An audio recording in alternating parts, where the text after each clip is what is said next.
Zimmerman had murderous intent or intent to harm. I'm Ramon Thomas, and I'm basically giving my opinion and my theory to the whole scenario. First of all, let's not continue with this whole it's race. The reason why I say that, I'm black and Puerto Rican. I would never use a race card in any scenario, regardless of what race you are. And by us continuously only paying attention to the race aspect, we're missing the bigger picture here.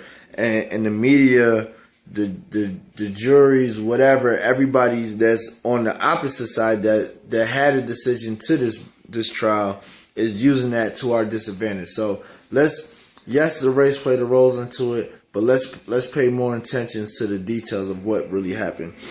First and foremost, in regards to the race, had this been reversed where Trayvon was white or any other race and the killer was black, it would have been an open closed case, flat out. Period, point blank. And we've seen that before. However, going to the details, I'm not a lawyer, but judging by the facts given, and I wrote everything down because I didn't want to be cussing and I wanted to make this as professional as I can. Judging by the facts given, he had a motive. The moment he decided to intercept or because he did pursue Trayvon Martin. One, he was specifically told not to get out the car or follow him. He did both. He got out the car and he followed him. Okay? And he followed him and proceeded until the altercation manifested. The problem with people who feel, and that when I say feel, I mean quote unquote feel, that they are of authority, and that's quote unquote to authority as well, whether you're a police or neighborhood watch. And first of all, Zimmerman, you're not a cop, and I'm speaking to you directly on that one, so I hope you see this. You're not a cop. You was a neighborhood watch. So, I mean, what are you doing? Okay? But the issue is the fact that whenever someone who feels that they're of authority, us as civilians, if we do not answer or respond in any way but submissive or of a lower figure, those people who feel of authority will automatically feel disrespected. And as humans, everybody has done this before. Anytime you feel like you have a higher right than somebody else, or you feel like you have more say than somebody else, and then they just be like, they brush you off or whatever, you immediately as humans go into a mental or an emotional response or reaction to it. And that kicks in. Everybody's done that. And the problem is just the fact that with police and or neighborhood watch or whatever case may be, he probably approached Trayvon on some like, hey, what are you doing? Blah, blah, blah, blah. So if it was me and you follow me, I'm going to turn around and address you like, what are you doing? Why are you following me? Because you have no right to be, you have no reason to be following me at all. I'm just simply walking, and you're basically saying, oh, I was told no, not to approach you, but I'm going to do it anyway. I was told to stay in my car, but I'm going to get out my car anyway and follow you and see what's going on. Okay, so if it was me, I'd have turned around and addressed the situation like, yo, why is you following me? Flat out. And that's what Trayvon did. The girl on the phone said, he turned around and said, why are you following me? Yes, he used cracker or whatever case may be, but at that point in time, your adrenaline is pumping because now you're worried about somebody that's going to do something to you, which he still did anyway because Trayvon's not here and he killed him. Okay? So, and it's funny how he's found not guilty. And again, like I said, I'm no lawyer, but I pay attention, and I'm highly intelligent to paying attention to great details. Okay? So let's use another case in the scenario. Not to mention a woman who happens to be black in Florida fired off a warning shot. Nobody was killed. Nobody at all. And she claimed self-defense and the right to bear arms. But guess what? Was immediately thrown in jail. 20 years prison. 20 years in prison, immediately thrown in jail. But a man who says the same exact thing killed somebody, but you're free? Like really, what is going on? But you're free. You killed this child, but you free. But a girl who fires off a warning shot is sentenced to 20 years in prison immediately.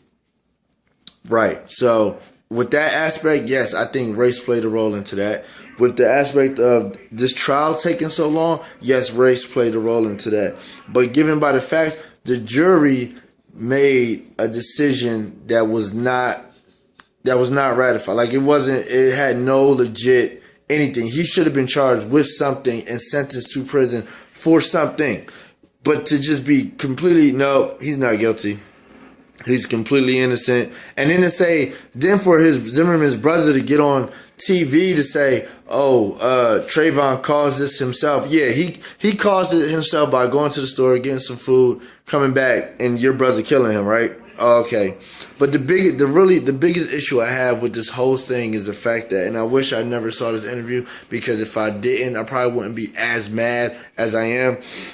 But the biggest issue I have is during the interview, Zimmerman was asked if you can change anything or change what happened, not pursue Trayvon, avoid the altercation, and more importantly, brought Trayvon back or was able to bring Trayvon back, would you? And this man flat out said, no. No, I wouldn't change anything. I would keep everything the same. No. Just flat out no, like no remorse, no hesitation, no nothing. How can you live with yourself? The fact that I don't care what I've done. If I've done something that cost somebody their life, accidental or not, which this wasn't accidental, I would have been like, yes, I wish I could have brought him back. Because to take somebody's life and not care like that, that means you have intent. There's a motive there. That means with the directions you were given that you ignored, you still went and pursued and followed this kid because now you feel like, you know what, I'm going to take matters into my own hand.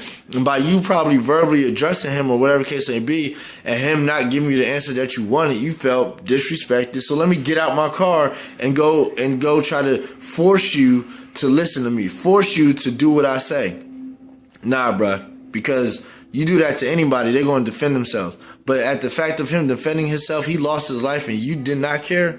That's bull. And the stuff that his brother was saying on TV last night, which is bull too, so he can kick rocks with that flat out, because you're trying to be like, oh, Zimmerman's at peace now, he needs to be at peace, and Trayvon brought this on himself. Don't nobody bring anything on himself to just be like, you know what, hey, allow yourself to come follow me so I can get killed. No, flat out. So people, please watch this video. Please view it millions of times. Show it to people. Because the world needs to have a voice on this, and it's more than just race. Like I said, the media is trying to just only focus in on the race to distract us from the bigger picture of what really happened with greater details, with the jury making a bad judgment call. So please watch it, please view it, let it get super ratings so they can play this on TV so we can have a voice. Thank you.